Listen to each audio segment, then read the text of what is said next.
날일이 되어서 많은 성도님들이 올해처럼 많이 이동하신 적은 없는 것 같습니다. 오늘 수가 많이 줄어졌지만 우리 찬양대 자리 지켜주고 귀한 찬양을 하나님께 올려드리게 되어서 너무나도 기쁩니다. 크게 한번 박수를 한번 드리도록 하겠습니다. 늘 수고하지만 오늘 같은 날 이렇게 찬양해 주시니까 그 모습도 예쁘고 참 찬양이 더 은혜롭게 와닿았습니다. 좌우에 계신 분들과 설날이니까 복 많이 받으라고 하나님의 은혜가 함께 하시기를 바랍니다. 그렇게 인사들 나누십시오.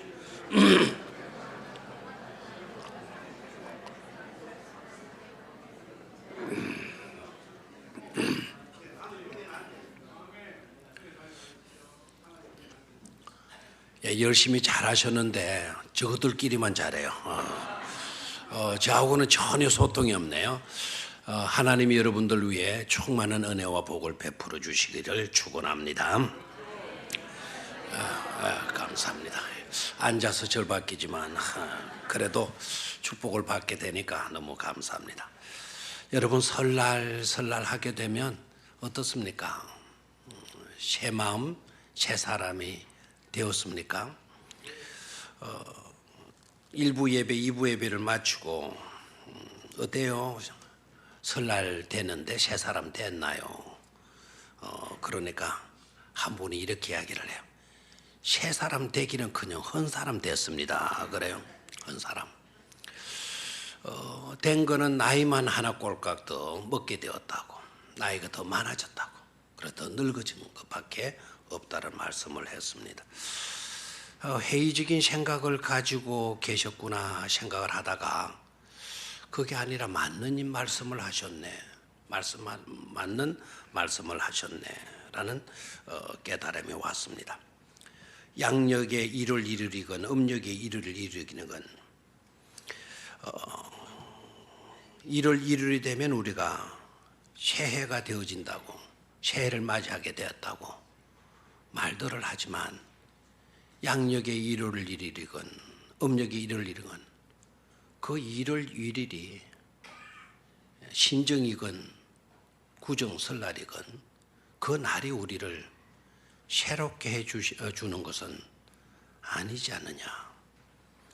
그 대답이 회의적인 대답이 아니라 맞는 대답이었구나 하는 깨달음을 제가 갖게 되었습니다. 그렇다면 진정한 역사상에서 새날은 언제였을까? 진정한 역사상에서 그야말로 새날, 새해에는 언제였을까? 생각해 보니까 없었던 게 아니고 있었더라고요. 분명히 역사상에 그날이 있었더라고요. 그래서 우리는 역사를 표기할 때 BC와 AD로 이렇게 표기하더라고요.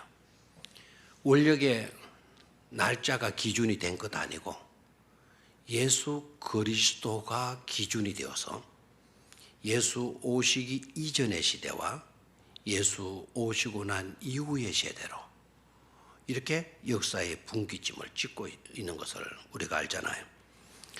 예수 그리스도를 분기점으로 해서 새로운 역사가 펼쳐지게 되죠. 새로운 시대가 열려지게 된 것 아닙니까? Before Christ, 예수 그리스도가 오시기 전에 시대는 분명히 암흑의 시대였습니다. 어둠과 혼란의 시대였습니다. 모두가 다 멸망으로, 패망으로, 죽음으로 치닫는 그런 시대였죠. 그런 시대가 끝이 나게 되면서 안노 도미니, 주후 시대로 이렇게 나아가지 않습니까? 예수님께서 오신 후의 시대는 누가 뭐라 그래도 희망의 시대가 열려지게 된 것이고, 그리고 혼돈과 어둠의 세상이 빛으로 예수 그리스도가 이 땅에 오심으로 인하여서 희망의 새로운 질서의 세계가 펼쳐지게 되어진 것입니다. 그래서 서구의 사람들은 크리스마스가 되면 메리 크리스마스라고 인사들을 해요. 즐거운 성탄절 되세요. 뿐만 아니라 메리 크리스마스라고 인사를 할 뿐만 아니라 아직도 한 해가 마무리되고 새해가 시작이 되어지려고 하면 일주일이라고 하는 기간이 남아 있는데도 불구하고 그 성탄절날 해피 뉴 이어라고 인사를 해요. 새해 행복하세요. 새해 복 받으십시오 라는 인사말을 하는 것을 보게 돼요. 아직도 일주일이 남았는데 왜 성탄일날 해피 뉴 이어라고 인사하게 되게 되나? 예수 그리스도가 역사의 기준점이 되어지는 것을 그들은 분명히 믿고 알고 있었기 때문인 줄로 믿습니다. 우리의 삶 가운데서도 사실 보게 되면 BC도 있고 AD도 존재하게 돼요. 우리의 삶 가운데도. 나의 BC의 삶은 언제입니까? 예수님을 만나기 전에 우리의 삶. 아무런 목적 없이 살던 지난날의 삶. 어둠 속에서 세상에 빠져서 방황하며 살아왔던 그와 같은 삶. 그런 삶은 BC의 삶이 되어지는 것이죠. 나에게 있어서 AD의 삶은 어떤 삶일까? AD의 삶은 예수를 만난 이후의 삶이 되어지는 거죠. 은혜로 예수님을 만나고 예수님을 나의 구주로 성령의 도우심을 힘입어서 나의 구주로 고백하게 되고 그분의 은혜가 아니고서는 우리는 살아갈 수 없음을 깨닫고 주 안에서 우리에게 이루어진 구속의 은총, 사유의 은총, 제3의 은총 이거 확신하면서 이제는 죽어지고 꺼지고 사라지는 그와 같은 인생이 아니라 영원한 생명을 향해서 나아가게 되는 AD의 삶이 우리에게 이루어지게 되어진 줄 믿습니다. 언제나 저와 여러분들은 1월 1일만 새로 살아가는 자들이 아닙니다. 주 안에 있는 사람들, 예수 그리스도를 믿고 예수 그리스도를 따르며 사는 사람들은 사실은 날이면 날마다가 다 새해가 되어지는 줄 믿습니다. 성경은 분명히 우리에게 말씀을 해요. 그런즉 누구든지 그리스도 안에 있으면 새로운 피조물이라 이전 것은 지나갔으니 보라 새 것이 되었도다 그랬잖아요. 누구든지 그리스도 안에 있으면 저와 여러분들은 예수 안에 있는 자들 확실히 믿습니까? 그리스도 안에 있는 자들의 그리스도 안에서 살아가는 사람이라면 새로운 피조물이다라는 거예요. 1월 1일이 됐다고 새로운 피조물, 새 사람이 된 게 아니라 그리스도 예수 안에 있는 자가 되어졌기 때문에 새로운 사람, 새 사람, 새로운 피조물이 되어졌다라는 것이죠. 그리고 이전 것은 지나갔으니 보라 뭐가 되었다고요? 새 것이 되었도다 말씀하고 있잖아요. 이전 것은 지나갔어요. 보라 새 것이 되었도다. 이 새 것이 되었도다라니까 물질적인 것만 포함되는 거예요. 시간적인 것도 포함이 되어지는 겁니다. 보라 새 것이 되었도다. 보라 새로운 시간이 되었도다라 이 말입니다. 그래서 저와 여러분들은 언제나 새해를 살아가는 그런 자가 될 수 있는 줄 믿습니다. 어떻게 우리가 날이면 날마다 새해를 살아갈 수가 있는 것인가? 그것은 우리의 어떤 의식의 문제가 아닙니다. 어느 철학자들의 사상이 아닙니다.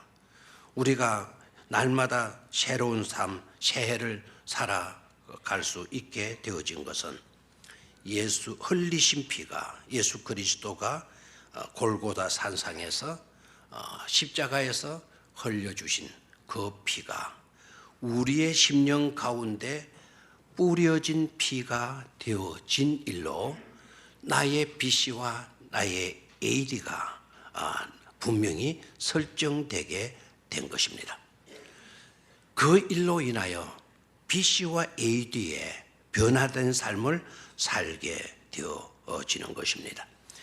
여기서 우리가 조금 새겨들어야 될 것은 흘리신 피와 뿌려진 피에 대한 의미입니다.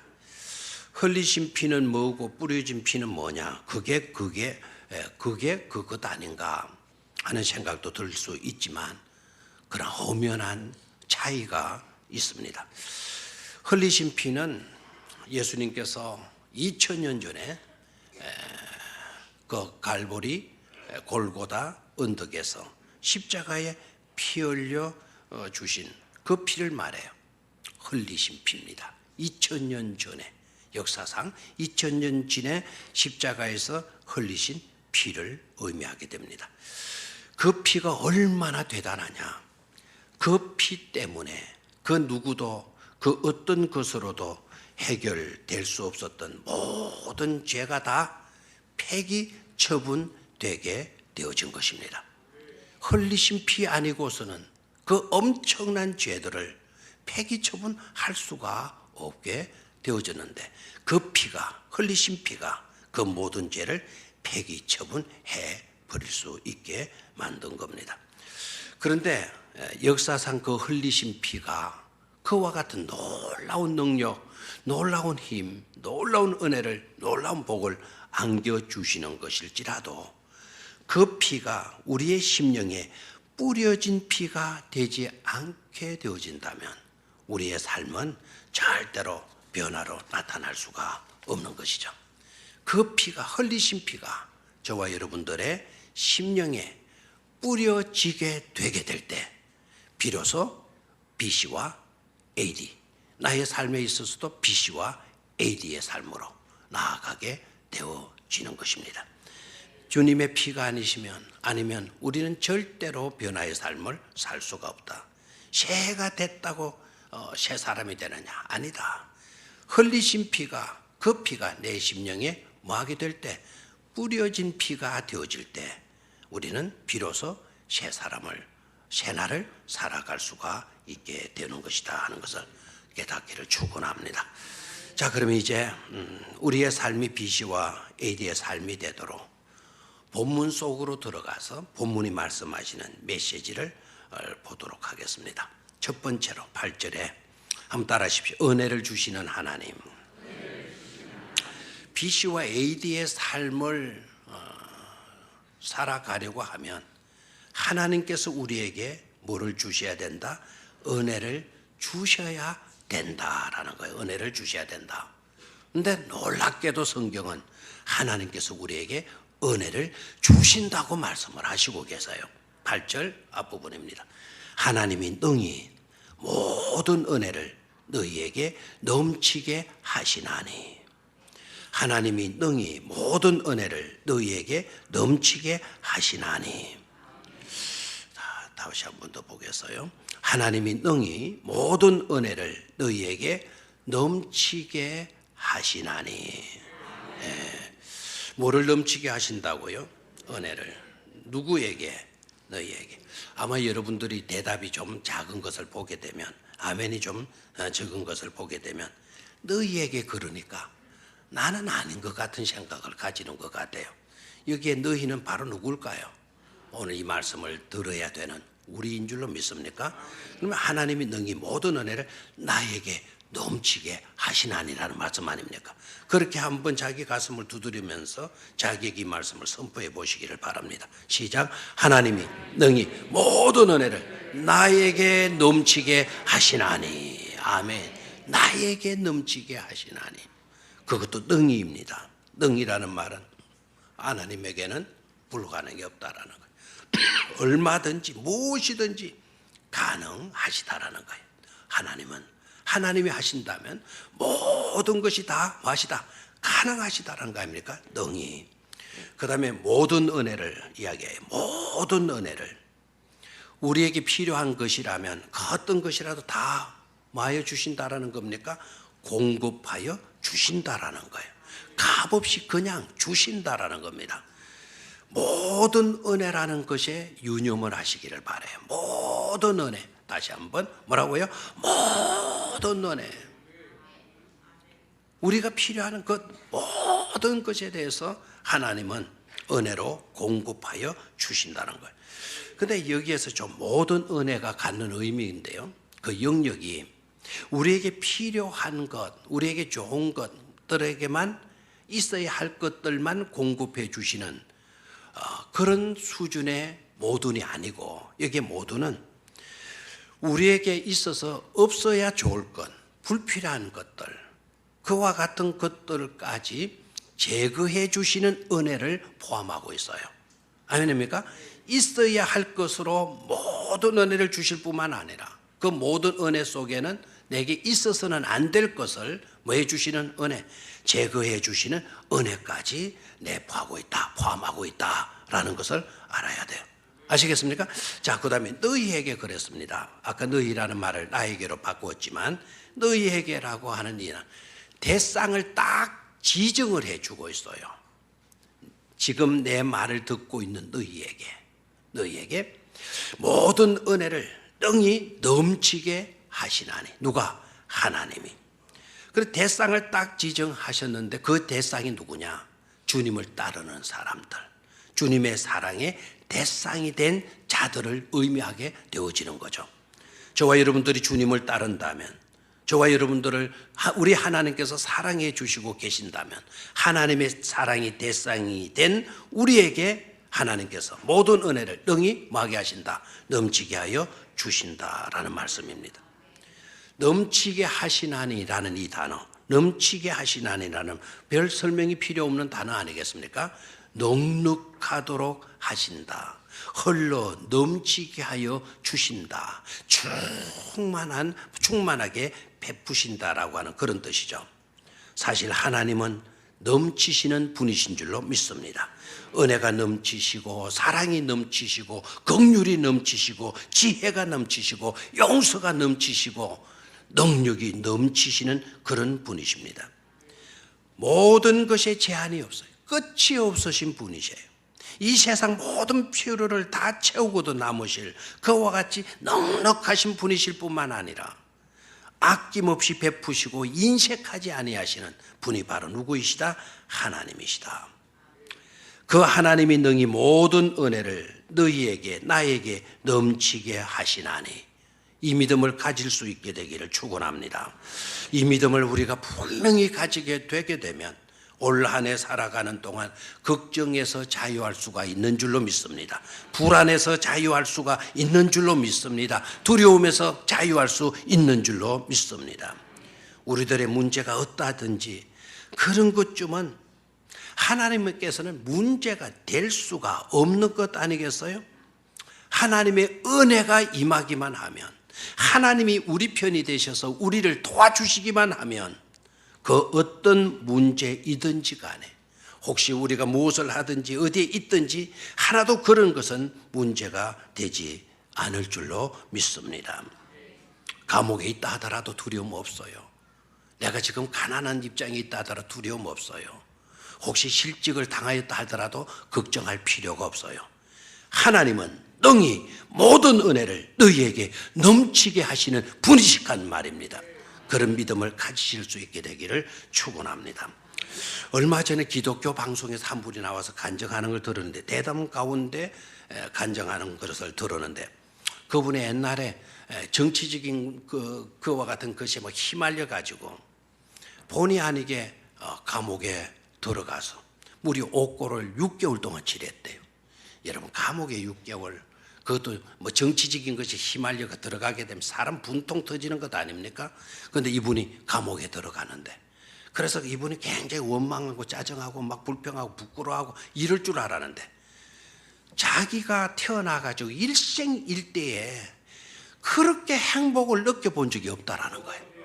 어디에서요? 감옥 가운데.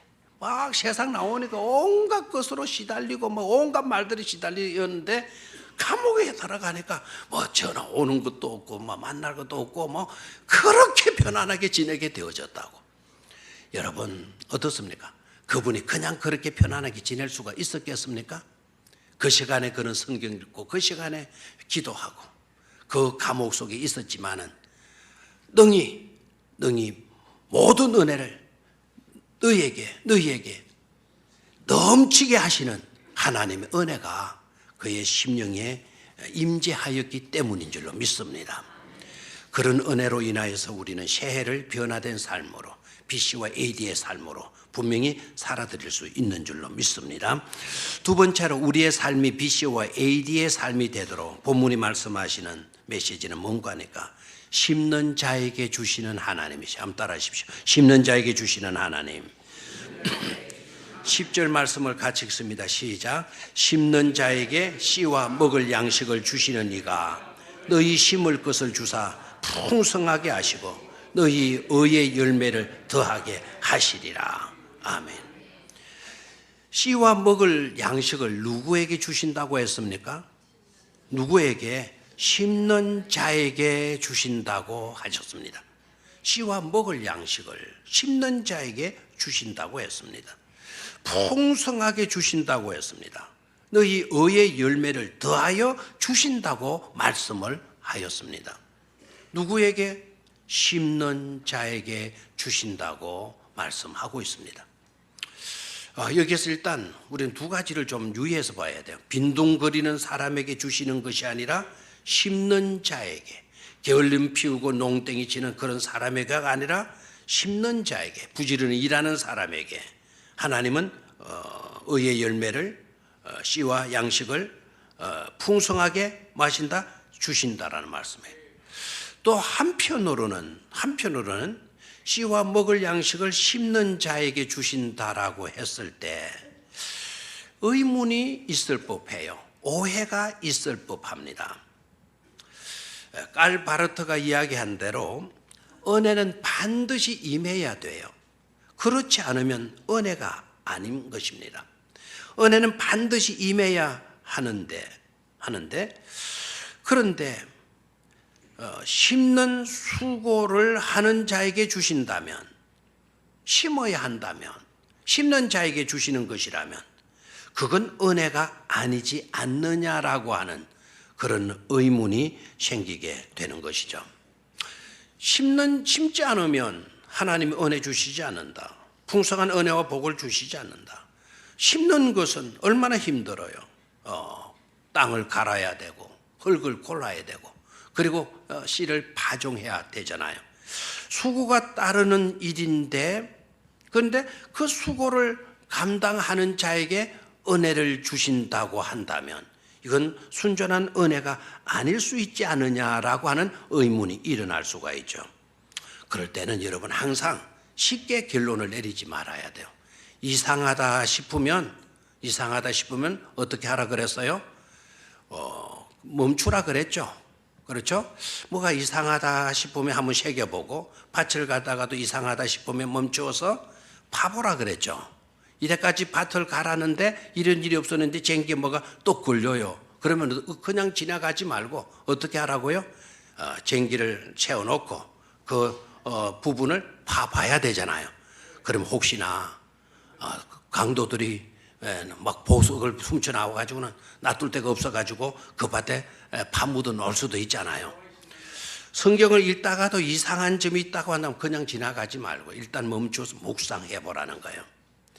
심는 자에게 씨와 먹을 양식을 주신다. 그렇다면 이건 순전한 은혜가 아니지 않느냐 하는 생각을 가지고 깊이 묵상하게 되면 아니다라고 하는 그런 것이 아니다라는 깨달음을 가지게 될 것입니다. 심는 우리의 행위가 심었다 한들 수많은 열매를 다 거두게 되는 것입니까? 심어도 하나님께서 은혜 주시지 않으면 농사가 허사가 될 경우들이 많지 않습니까? 우리가 심는 행위가 우리의 업적이나 우리의 공로로 그렇게 여길 필요는 없어요. 심는 행위가 마치 하나님이 주시는 은혜를 막아버리고 오히려 하나님이 거저 주시는 은혜를 망각해 만드는 그런 행동이 아니라는 것을 깨달아야 합니다. 기도도 마찬가지잖아요. 기도를 왜 해요? 하나님은 우리가 기도하지 않아도 우리에게 있어야 할 것, 필요한 모든 것들을 다 아시고 계셔요? 모르고 계세요? 아시고. 그래서 사람들이 그 별로 믿음 없는 사람들 하는 이야기가 뭡니까? 하나님은 다 아신다고 했는데 뭐 때문에 기도하느냐고. 기도하지 않아도 하나님은 다 알아서 해 주셔야 되는 것 아니냐고. 그런 이야기를 들으면 우리가 할 말을 잃어버리는 경우들이 많아요. 절대로 그때는 가만히 있으면 안 돼요. 그래도 우리는 뭐 해야 합니까? 기도해야 합니다. 하나님은 모든 것을 아셔요. 모든 것을 아시지만 우리가 기도하게 될 때 하나님께서 그 기도의 파이프라인을 통해서 하나님은 우리에게 복을 주시고 해결을 주시고 응답을 주신다 이 말입니다. 그 파이프라인이 연결되어지 있지 않으면 하나님이 은혜 주셔도 하나님이 은혜인 것으로 생각하지 않아요. 사람들이 우연히 해결이 되어진 것처럼 그렇게 다 여기게 되어진다 이 말입니다. 모든 것을 아시는 하나님이시지만 그래도 기도해야 되고 기도하라고 명령하신 이유는 그게 있는 것 아닙니까? 하나님은 우리가 파종하지 않아도 우리에게 풍성한 양식을 공급해 주실 수 있는 분이에요. 심는 수고를 하지 않아도 하나님은 얼마든지 우리를 먹여 살리실 수 있는 그런 풍요로운 전지전능하신 하나님이십니다. 그럼에도 불구하고 심는 자에게 양식을 주고 씨를 주신다는 이것은 바로 뭡니까? 심는 행위는 하나님이 주시는 은혜를 담는 그릇을 준비하는 것이나 다름이 없다 이 말입니다. 아멘입니까? 하나님이 값없이 조건 없이 은혜와 복을 내려주시는데, 그런데 하나님이 값없이 은혜를 주실 때 우리가 그냥 가만히만 있어가지고는 그 은혜를 받아들일 수가 없지 않습니까? 그래서 심는 행위를 가지고 있는 사람에게 하나님은 은혜와 복을 베풀어 주시는 것이죠. 그래서 베풀어 주신다, 은혜 주신다, 심는 자에게 은혜 주신다, 그 의미를 우리가 분명히 새기실 수 있게 되기를 축원합니다. 아멘입니까? 수고해서 막 하나님 수고해야만이 복 주신다 그게 아니고 받을 그릇을 준비해 놓을 때 하나님은 그 그릇에 채워 주신다 이거예요. 그릇은 우리가 준비하지만 그 그릇 속에 채워 주시는 것은 누가 하신다? 하나님이 하신다. 우리가 심지만 그 심은 곡식에 열매가 맺혀지게 하시는 분은 누구이시다? 하나님이시다. 은혜인 것이죠. 그리고 10절에 심는 자에게 씨와 먹을 양식을 주시는 이가 너희 심을 것을 주사 그랬어요. 그 10절 말씀을 좀 유의해서 봐야 될 것은, 제가 이 10절 때문에 설날 설교를 뭘 할까 고민하다가 이 10절 때문에 이 본문 가지고 설교하게 돼요. 유달리 주시는 주사라고 하는 단어 앞에 사오 해놨죠. 그 주시는 주사라고 하는 앞에 사오 분호를 매겨놨고 난해주의 설명을 해놨습니다. 준다라고 하는 이 동사가 강조가 되고 있어요. 그 난해주의 내용도 동일해요. 공급하다, 공급하사라는 뜻이에요. 주사, 주시는 이런 단어는 뜻이 뭐라고요? 공급하시는 이라는 뜻을 갖고 있어요. 공급해 주신다라는 겁니다. 저는 이 말씀을 읽다가 더 감동이 되어진 것은 공급해 주신다, 주사라고 하는 이 단어가 갖는 또 다른 중요한 의미가 있더라고요. 그 중요한 의미가 바로 뭔가 하니까 춤추게 하다, 춤으로 이끌다라고 하는 뜻을 갖고 있더라고요. 주사라고 하는 단어가 다시 한번 뭐하게 하다? 춤추게 하다, 춤으로 이끌다라고 하는 의미를 갖고 있더라고요. 하나님께서 심는 자에게 은혜와 복을 주셔가지고 어디로 나아가게 한다? 춤추는 인생으로 나아가게 해 주신다라는 거예요. 주신다. 오늘은 고통 가운데, 오늘은 어려움 속에 있다 할지라도 하나님께서 은혜 주셔서 반드시 그 사람을 춤추는 자리로 그를 인도해 내신다라는 말씀이에요. 올 한 해 동안 우리는 이런 은혜를 받게 되어지면 분명한 BC와 AD의 삶을, 새로운 삶을 살아드릴 수가 있는 줄로 믿습니다. 마지막 세 번째로 BC와 AD의 삶이 되도록 하나님께서 우리에게 주시는 메시지, 착한 일을 넘치도록 하시는 하나님. 한번 따라하시죠. 착한 일을 넘치도록 하시는 하나님. 아멘. 모든 착한 일을 넘치게 하려 하심이라. 모든 착한 일을 넘치도록 하게 하려 하심이라. 무슨 말씀입니까? 은혜를 베풀어 주시는 목적이 무엇인가를 우리에게 말씀해 주고 있는 것 아닙니까? 내가 왜 너에게 값없이 은혜를 주시는 줄 아느냐? 주는 줄 아느냐?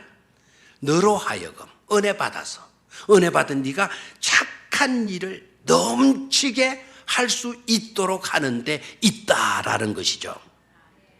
아멘입니까? 네. 은혜는 그냥 받는 것이 아니라는 거예요. 그냥 은혜를 받는 것으로 끝나는 것이 아니라는 겁니다. 은혜를 받은 사람은 착한 일로 나아가야 된다라는 거예요. 은혜의 유통자가 되어져야 된다 이 말입니다. 값없이 내게 임한 은혜가 내게 임한 상태로 끝나버려서는 안 된다라는 거죠.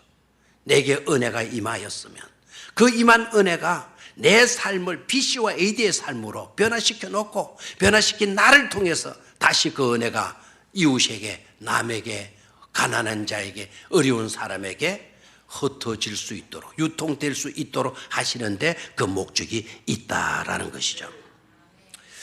미국의 텍사스 주의 웨딩샵, 큰 웨딩샵을 하고 경영했던 에이미 웰스라고 하는 여자 사장님이 계셨어요. 그런데 그 텍사스 다른 반대편에서는 잭 오툴이라고 하는 사람이 텍사스 주 병원에 말기 암에 걸려서 희귀병 암으로 바로 죽음을 목전에 두고 있었습니다. 이 잭 오툴이라고 하는 사람에게는 결혼을 몇 달 앞두고 있는 크리스 앨리스라고 하는 딸이 있었어요. 그 딸이 있었는데 이 잭 오툴이라고 하는 말기 암 환자는 마지막 소원이 자기에게 있었는데 그 마지막 소원이 뭔고 하니까 자기의 딸 크리스 앨리스가 웨딩 드레스를 입은 딸의 모습을 보는 것이 그의 마지막 소원이었어요. 주변에서 자꾸 결혼식을 빨리 올려라. 결혼식을 빨리 올리지 못한다면 네가 웨딩 드레스라도 네가 입어서 아버지의 소원을 풀어드리라. 그런데도 불구하고 크리스 앨리스가 자꾸 반대를 하는 겁니다. 아버지가 죽음을 이제 앞두고 있는데 병원에서 저렇게 고생하고 계시는데 내가 무슨 웨딩 드레스를 입고 결혼식에 축하를 받으면서 결혼할 수가 있겠느냐고. 절대로 나는 결혼할 수 없다고. 아버지가 살아 계시는 한 결혼할 수가 없다고. 그럼에도 불구하고 주변 사람들, 시댁 사람들이 자꾸 강요를 하는 거예요. 결혼해서 웨딩 드레스를 입고 해서 해야 아버지 소원을 네가 들어주는 것이 아니냐. 그렇게 설득해서 겨우 결혼식을 드디어 하게 되는데, 근데 결혼식은 하지 않고 웨딩 드레스만 빌려가지고 아버지 치료비 때문에 웨딩 드레스 하고 그러지는 못하고 잠시 빌려 입고 아버지한테 보이고 그 다음에 결혼식은 나중에 하려고 시댁 식구들을 하고 바로 에이미가 경영하는 그 웨딩샵에 간 거예요. 그리고 이것저것 구경하고 입어보고 그리고 비용이 얼마냐고 물어보기도 하고 그러다가 결국 우아해 보이는 아이보리 웨딩 드레스를 고르게 돼요. 그리고 왜 이 아이보리색 웨딩 드레스를 자기가 고르게 되어지는지를 주변 사람에게 설명을 해요. 이렇게 말을 합니다. 병원에서 암으로 죽어가는 아빠가 늘 자기를 공주라고 불러주었다. 늘 나를 공주라고 불러주었기에 그래서 공주들이 주로 많이 없는 우아하게 보이는 이 아이보리색 웨딩 드레스를 고르게 되었다고. 그런데 바로 그 옆에서 그 웨딩 드레스에 대해서 말해주던 에이미 사장이 그 소리를 딱 듣는 순간에 이분이 전율을 느끼는 거예요. 그리고는 이상한 행동을 하기 시작하는 겁니다. 바로 이 크리스가 선택한 웨딩 드레스를 보자기에 싸고 큰 백에 집어넣어 가지고는 그리고는 크리스에게 내밀면서 이것 가지고 빨리 아빠한테 가서 입어봐. 아빠한테 가서 입어 보이라고. 보증금도 렌트 비용도 전화번호나 신용카드도 요구하지 않고 그냥 그 선택한 드레스를 짜주는 거예요. 크리스 앨리스가 시댁 사람들과 함께 병원으로 가요. 아버지는 잠자고 있어요. 간호원 이야기를 듣니 다량의 약을 복용시켜서 좀 잠들어 있다고. 그래서 가족들이 그를 깨우는 거예요. 겨울을 깨우고 눈을 피움이 힘없이 또 그 물구름이 쳐다보는 것을 보고는 바깥으로 사인을 딱 하는 거예요. 그랬더니 병실 문이 천천히 열리더니 10m가 넘는 웨딩 드레스를 입은 딸이 사뿐사뿐 걸어 들어오는 거예요. 나중에 그 딸 웨딩 드레스를 입은 크리스 앨리스가 회상하면서 그때 일을 회상하면서 글을 남겼어요. 겨우 20초, 꿈만 같은 20초였다. 아빠는 드레스를 입고 들어오는 저의 모습을 분명히 보셨어요. 입가에 가는 미소를 짓고 있었거든요. 내가 다가가 아빠의 손을 잡자 아빠의 손가락이 떨렸어요. 아빠에게 물었어요. 딸이 공주처럼 보이느냐고. 딸이 공주처럼 보이느냐고 물었죠. 아빠의 눈가에 눈물이 맺혔어요. 그리고 잠이 드셨어요. 그리고 3일 후에 세상을 떠났어요. 제가 이 이야기를 하려고 한 것이 아니에요. 더 놀라운 사실이 있는데 그 놀라운 사실은 웨딩샵을 경영하는 에이미라고 하는 여자 사장의 다음과 같은 말입니다. 내가 신부가 될 아가씨에게 아무것도 요구하지 아니하고 그냥 그 비싼 웨딩 드레스를 가지고 가게 한 것은 자신도 옛날 그와 똑같은 경험을 했고 그와 똑같은 은혜를 입었기 때문이라고 했습니다. 그리고 자기 자신이 웨딩샵을 하게 된 것도 그때 받은 고마움 때문이라고 했습니다. 자기도 가정이 너무 어려워가지고 자기 아버지도 병들어 돌아가셨고 평생 소원이 웨딩드레스 입어보는 것이 소원이었는데 입어볼 형편이 안 되고 한 번은 웨딩샵 앞을 지나가다가 웨딩샵 안을 윈도우 쇼핑한 거죠. 아이 쇼핑으로 그 웨딩샵 안에 웨딩드레스를 보고 있는데 정신없이 보고 있는데 누군가가 뒤에서 어깨를 치더라는 거예요. 그리고 왜 그러느냐고. 웨딩드레스 마음에 드는 거 있느냐고. 저것이 마음에 든다고. 그랬더니 그 사장이 아무 말 하지 않고 가지고 가서 입으시라고. 그때 그 은혜를 입었다라는 거예요. 그런데 오늘 이와 같은 일이 자기에게 닥치게 된 거죠. 하고 보면 에이미라고 하는 이 여사장 은혜를 받았고 은혜를 받은 그가 그 은혜를 또 크리스에게 유통해 주고 있는 것을 볼 수 있지 않습니까? 이런 은혜의 유통자가 되시기를 주의 이름으로 축원합니다. 은혜는 값없이 우리에게 주어져요. 그러나 은혜를 받은 자에게는 반드시 은혜의 유통자가 되어야 하는 사명 또한 따르고 있는 것임을 잊지 말아야 할 것입니다. 은혜의 유통자가 되었을 때에는 반드시 넘치는 복으로 역사해 주시는 것입니다. 내게 주어진 것도 은혜요. 그리고 또한 은혜의 유통자가 되어 흩어줄 수 있는 것도 은혜요. 흩어주었더니 돌아올 복이 훨씬 더 큰 것으로 돌아오기에 그것 또한 은혜인 줄로 믿습니다. 이런 은혜로 BC와 AD의 변화가 있는 2017년도의 새해가 되시기를 주의 이름으로 축원합니다.